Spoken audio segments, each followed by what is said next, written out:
Amigos, ¿qué tal? Bienvenidos a una cápsula más de la Comisión Fiscal Regional del Instituto Mexicano de Contadores Públicos Zona Noreste. En esta ocasión me honra con su presencia mi jefe en estas lides de impuestos, el contador público certificado Ramiro Ábalos Martínez, que nos va a estar acompañando con el tema plataformas digitales. Ramiro, bienvenido. Muchas gracias por regalarme de tu tiempo. Sé que en temporada alta es escaso y agradezco mucho que nos acompañes. Buenas tardes, Rocío. Al contrario, es un placer que me hayas invitado para estar contigo, compartiendo espacio, momentos, conviviendo y platicando de estos temas fiscales. Yo encantado de poder estar con ustedes, de platicar y de comentar esos temas que luego son de interés general para la comunidad empresarial y luego para los contadores públicos también. Ramiro, muchas gracias. Vamos a hacer que sea posible. Vamos a hacer que Ah, las cosas sucedan como a ti te Muy gusta tu bien. eslogan. Ándale, así es. Perfecto. ¿Así? Ok, perfecto, Ramiro. A ver, para empezar a abrir boca, dime, Sí. ¿qué son las plataformas digitales? Hablando de impuestos, por favor. En los últimos años hemos estado viendo el desarrollo de plataformas tecnológicas en el ámbito del Internet. Vamos a encontrar distintas plataformas digitales en las cuales pues, son utilizadas para llevar a cabo pues, la prestación de servicios digitales a receptores ubicados en México. Hay distintas plataformas digitales, vamos a encontrar de aquellas que son de mensajería, de transportación de bienes, las marketplaces, que son las de donde son bien conocidas, ¿verdad? Donde compramos y vendemos productos. Vamos a encontrar aplicaciones de cursos, por supuesto, de citas, de ejercicios.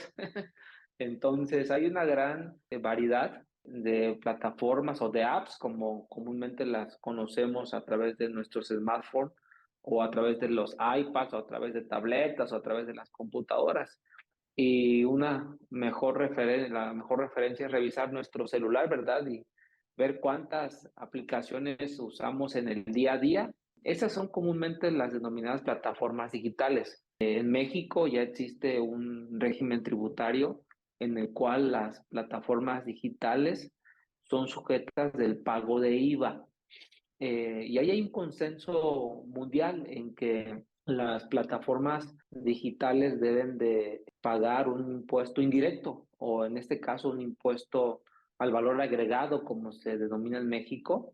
En otros países ya se han implementado diversas, sabes, normas regulatorias para recabar estos impuestos indirectos y como bien te decía, hay un consenso mundial en que las plataformas, pues, mediante la prestación de servicios digitales, como te los acabo de compartir, Rocío, cobren a los receptores el IVA y ese IVA lo paguen al fisco mexicano.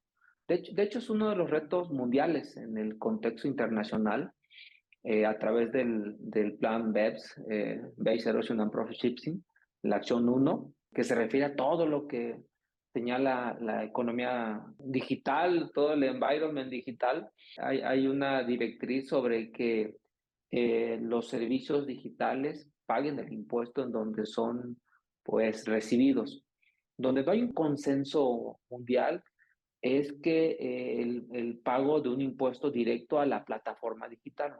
Por eso en México las plataformas digitales extranjeras, ¿verdad? Que brindan servicios a receptores ubicados en México, solo son retenedoras de impuesto sobre la renta por el servicio digital de intermediación, que es el que se brinda a través de las marketplaces, como cuáles, Mercado Libre, Amazon, todo el grupo de Alibaba, Wish. Bueno, vamos a encontrar una serie de plataformas que son las que brindan la intermediación. Y en los análisis que hemos nosotros realizado o en los ejercicios de análisis de este régimen tributario, lo divido en dos escenarios. En un escenario están todas las que brindan servicios digitales, le llamo multimedia, y ahí están las de música, las de citas, las de ejercicios, las de audio, las de video. Y en el otro escenario están todas el servicio de intermediación, que ahí es donde van las marketplaces. Entonces, Estas plataformas digitales de intermediación solamente son retenedoras de impuestos. ¿A quiénes? O sea, las personas físicas que, digamos, venden sus productos a través de estas plataformas digitales. Por normatividad fiscal en México, las marketplaces están obligadas a retener el impuesto, tomarlo y entregarlo al fisco mexicano. Es que es un negociazo. ¿Estás de Ah, acuerdo sí. conmigo? A raíz de la pandemia, yo creo que cambiaron muchos de los hábitos de consumo que tenemos. Yo me declaro compradora compulsiva. Me encanta comprar por Ok. internet, me encanta usar, soy mala para las plataformas de taxis y todo eso, pero para comprar soy muy buena y es un buen negocio que estaba desaprovechando ahí la autoridad para cobrar impuestos.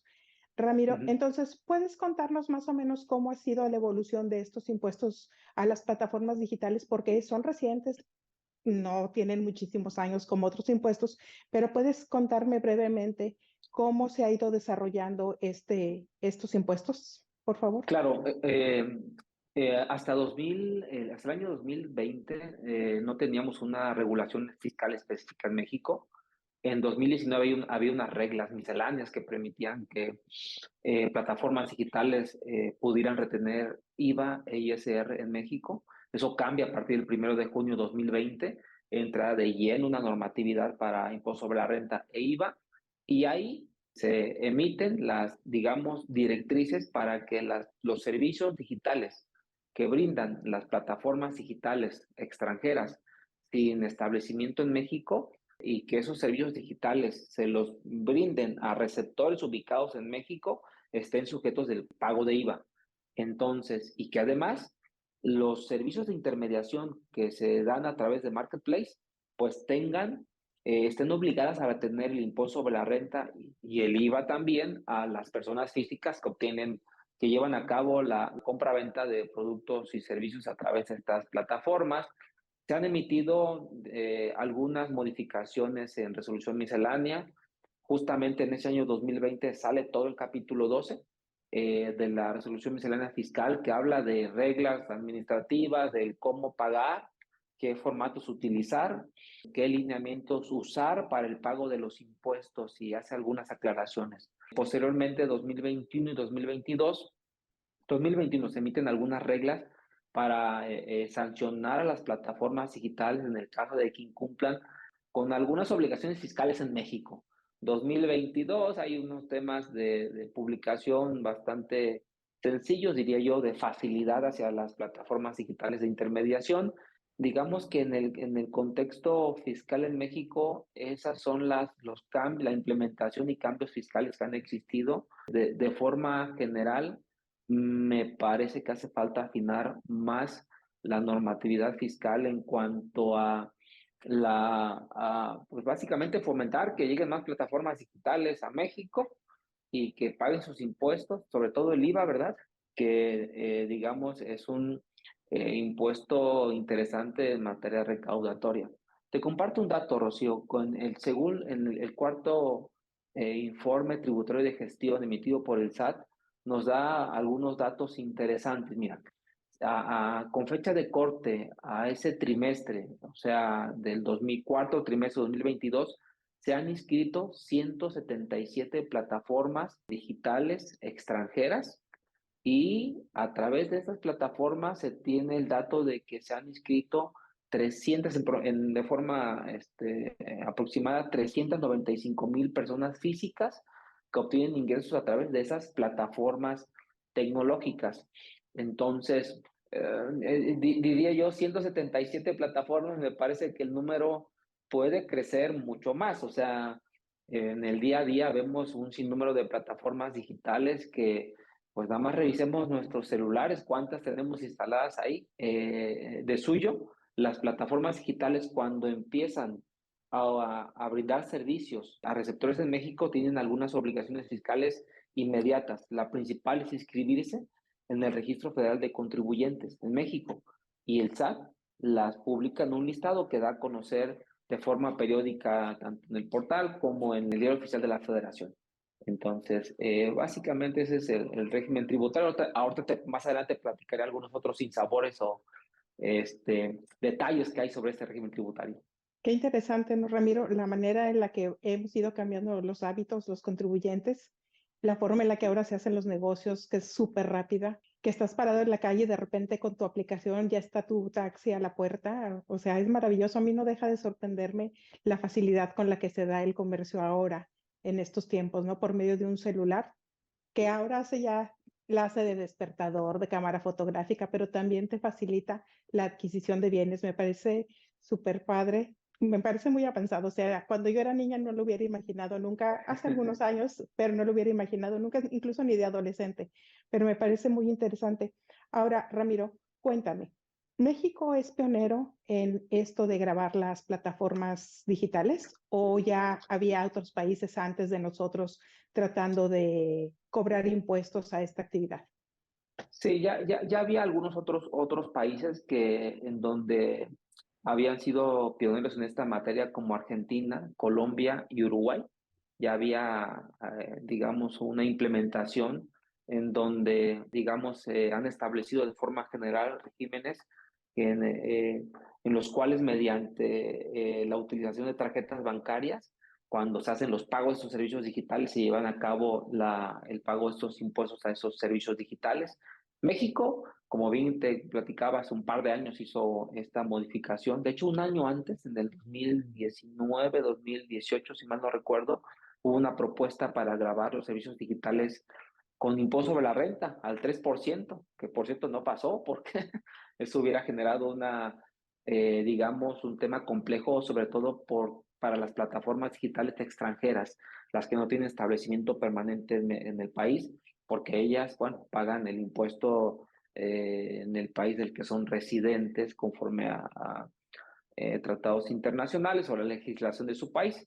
Esa propuesta pues no fue aprobada en su momento y vemos que en el día a día, en este desarrollo, como bien comentabas hace unos minutos, la economía digital se mantiene en constante evolución. De hecho, ese es un gran reto para los organismos tributarios en todo el mundo, ¿eh? El cómo diseñar, el cómo diseñar esquemas de tributación que alcancen al mayor número de servicios digitales. ¿Por qué? Pues porque los servicios digitales evolucionan en el día a día. Hoy vemos formas de hacer negocio que no existían hace 2 años, hace un año. Hoy estamos viendo, bueno, temas de negocios, de business, que ni siquiera lo hubiéramos pensado. Comercio de NFTs, firma de documentos digitales, el tema de las criptomonedas. Bueno, en el día a día estamos viendo surgir esta nueva economía digital que, como bien te decía, se mantiene en una constante evolución, Rocío. Ok, Ramiro. A ver, bueno, entonces volvamos a hablar de impuestos, volvamos un poquito hacia atrás. A ver, Dime entonces, ¿a qué tasas tenemos que tributar si tenemos un negocio o hacemos negocios por estas plataformas digitales? dirigidos a personas físicas, ¿eh? Las personas Ajá. físicas en México son las que pagan el impuesto sobre la renta y las tasas son distintas. Hay tasas del 1%, 2.1, 4%, dependiendo de la actividad. Y vamos a encontrar distintas actividades. Están las de hospedaje, están evidentemente, las de intermediación. Vas a encontrar las que se refieren al transporte de bienes, de pasajeros y de mercancías. Eh, y esas son las tasas de ISR que pagan las personas físicas que obtienen los ingresos a través de estas plataformas digitales. Y además tienen que pagar el impuesto al valor agregado por los servicios que brinden. Te comparto un dato. Fíjate que eso es bien interesante, muy interesante porque uno pensaría que lo que se mueve en economía digital, eh, digamos, al ser transaccionado a través de plataformas y al haber una forma de pago digital y a través de un banco, de un sistema digital de pago, pues prácticamente sabemos que de toda esa operación hay una trazabilidad y que lo mejor y lo que hemos manifestado es que las personas físicas estén debidamente ordenadas para el pago de sus impuestos. ¿Por qué? Pues porque hay una trazabilidad, porque hay unos registros que quedan en la plataforma digital y en los medios de pago. La plataforma digital inclusive está obligada a tomar esa información de las operaciones y entregarle al fisco de manera periódica esos datos. Sin embargo, ¿qué pasa cuando una persona física lleva a cabo la operación y no tiene RFC? Hay un castigo. Hay un castigo muy importante. En lugar de aplicar, por ejemplo, hay una tasa del 1% para la enajenación de bienes a través de Marketplace. Si esa persona física no proporciona su RFC, en lugar de la plataforma digital retenerle el 1%, le va a retener el 20% del total de la operación. O sea, es un castigo. Es un castigo el no estar registrado porque la penaliza con una tasa mayor. Entonces, uno pensaría que, bueno, pues si no está registrada esa persona física, se voltea, va con el fisco y se registra, que es lo mejor para estar en orden con sus operaciones. En estos andares, me ha tocado dialogar con líderes de impuestos en este sector, en esta industria, que es muy particular, y me han compartido el dato de que el número de personas físicas que todavía hoy llevan a cabo operaciones en plataformas digitales y que no proporcionan su RFC es un número importante. O sea, prefieren comerse que les descuenten una tasa del 20% de ISR y además les descuenten y ser penalizados en la operación y no llevar a cabo el registro ante suscripción en el Registro Federal de Contribuyentes, Rocío, lo cual suena pues un tanto irregular, ¿no? Sin embargo, el número de personas físicas que prefieren no inscribirse o no entregar su RFC es un número importante en las plataformas digitales. Nosotros hemos manifestado que lo mejor para el contribuyente es que se registre, que le conviene porque en ese caso que les comparto la retención es del 1%, en lugar de ser castigado con una retención del 20%. Lo mismo sucede en IVA, ¿eh? En IVA, si yo no entrego el RFC, la tasa con la que me penalizan es con el total del impuesto al valor agregado. Es decir, si la operación está sujeta al 16%, pues me va a retener el 16% del IVA. Entonces, un 20 de impuesto sobre la renta, un 16 de IVA, es un 36%, lo cual básicamente le va a perjudicar en el negocio, en el caso en particular que te acabo de compartir, Rocío. Claro, las cuentas claras y las amistades largas, ¿no, Ramiro?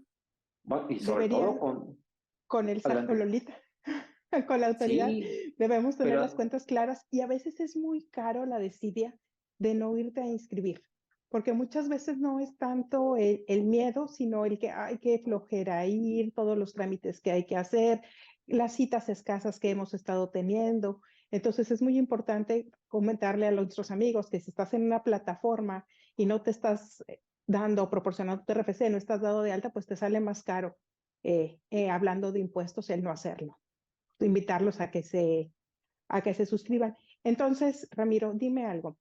De acuerdo a todo sí. lo que has estudiado, ¿se está cumpliendo con las expectativas recaudatorias que se tenían al inicio de este régimen de plataformas digitales?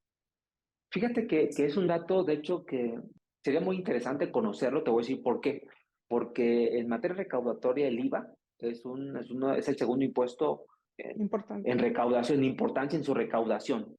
Sin embargo, en el último, y me refiero aquí a cifras oficiales, el cuarto informe tributario de gestión del año 2022 no revela cifras en cuanto a recaudación de IVA a plataformas digitales extranjeras, ni revela datos de recaudación de impuestos sobre la renta para las personas físicas que están en este sector muy específico de plataformas digitales. Los datos que revelan te compartí hace un momento, personas físicas se han registrado en promedio 395,000 personas físicas.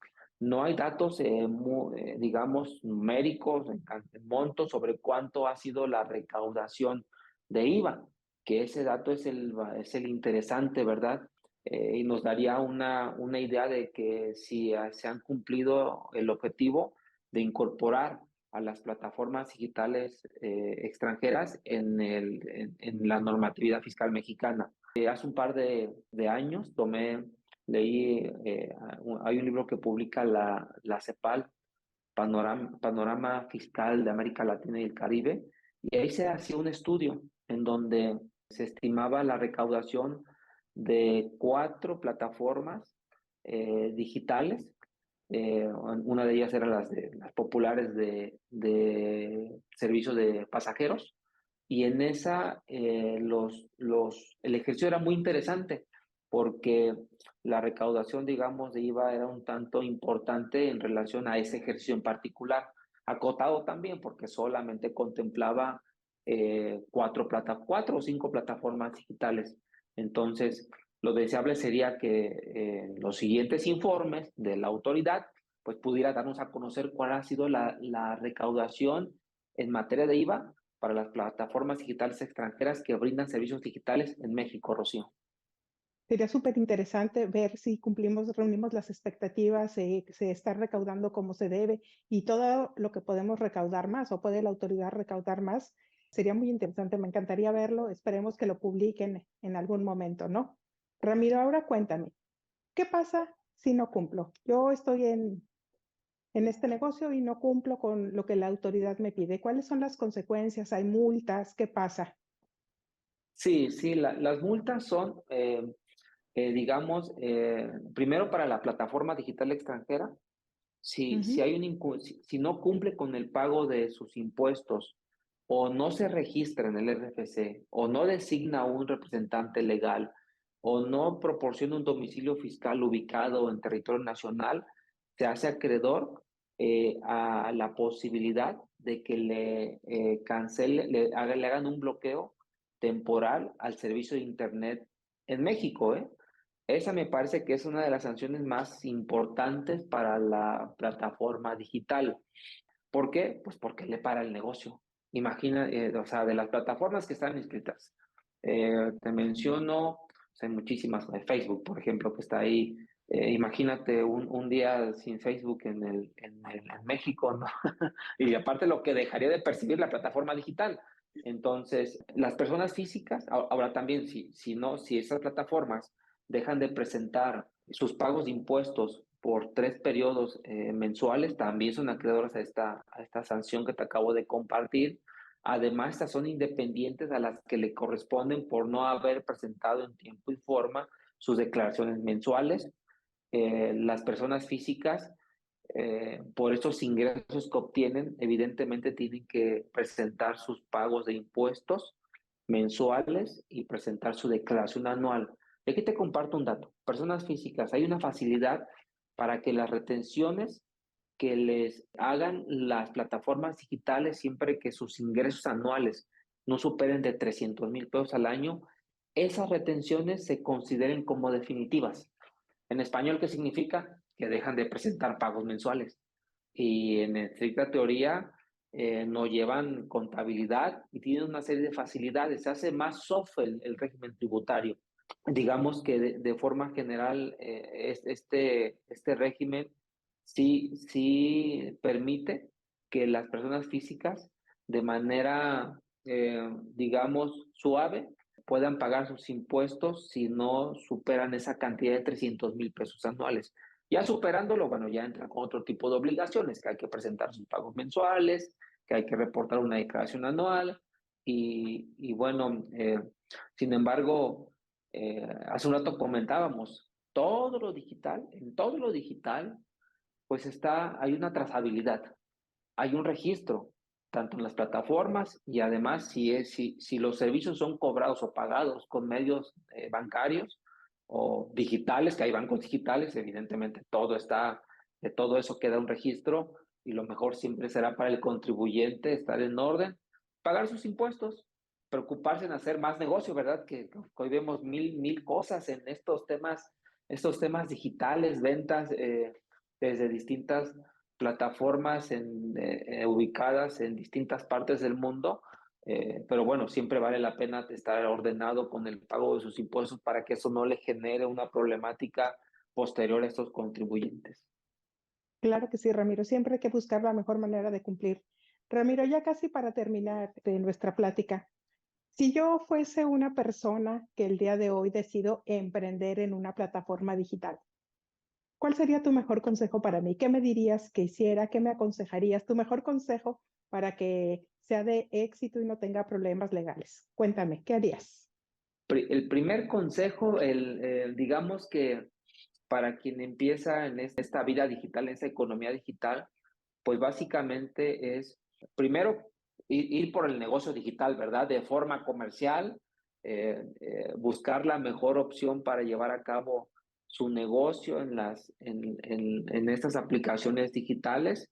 Para mí, de forma personal, es muy importante el que esté al corriente y que cumpla adecuadamente con el pago de sus impuestos. Yo siempre les digo, mira, les comparto que el empresario, el emprendedor, ¿verdad?